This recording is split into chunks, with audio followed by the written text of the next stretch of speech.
भारत के कॉरपोरेट इतिहास में कुछ नाम सिर्फ कंपनियां नहीं बनाते बल्कि भरोसा, मूल्य और इंसानियत की पहचान बन जाते हैं।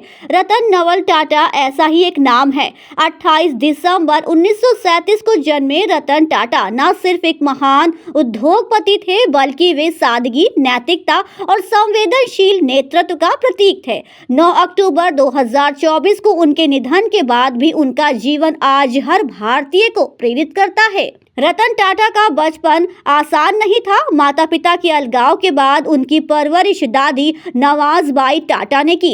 यहीं से उनके भीतर अनुशासन, करुणा और जिम्मेदारी के संस्कार पड़े। उन्होंने अमेरिका की कॉर्नेल यूनिवर्सिटी से आर्किटेक्चर और फिर हार्वर्ड से मैनेजमेंट की पढ़ाई की। वे कहते थे कि आर्किटेक्चर ने उन्हें सपने देखना सिखाया और बिजनेस ने उन्हें पूरा करना। टाटा समूह में उन्होंने शुरुआत किसी ऊंचे पद से नहीं बल्कि एक ट्रेनी के रूप में की।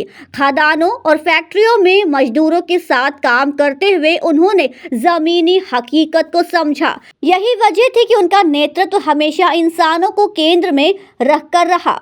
1991 में जब वे टाटा समूह के चेयरमैन बने तब कई चुनौतियां सामने थी, लेकिन उन्होंने वन टाटा की सोच दी, पुराने सिस्टम बदले और भारतीय कंपनियों को वैश्विक मंच तक पहुंचाया।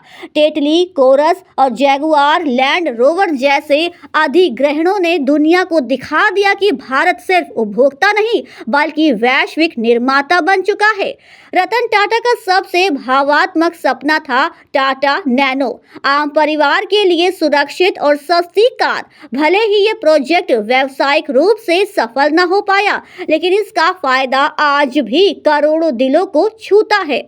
उन्होंने युवाओं पर भरोसा किया और कई स्टार्टअप्स में निवेश कर नई पीढ़ी को आगे बढ़ाया। साथ ही शिक्षा, स्वास्थ्य और रिसर्च में उनका परोपकार ऐतिहासिक रहा। वे एक सफल बिजनेसमैन थे लेकिन निजी जीवन में बेहद सरल और अकेले। रतन टाटा हमें सिखाते हैं कि असली सफलता मुनाफे में नहीं बल्कि समाज को लौटाने में है। रतन टाटा सिर्फ एक नाम नहीं थे बल्कि एक विचार थे जिन्हें हर भारतीय आज भी रोज जीता है। बिजनेस से संबंधित खबरों के लिए सब्सक्राइब करें इंडस्ट्रियल एम्पायर।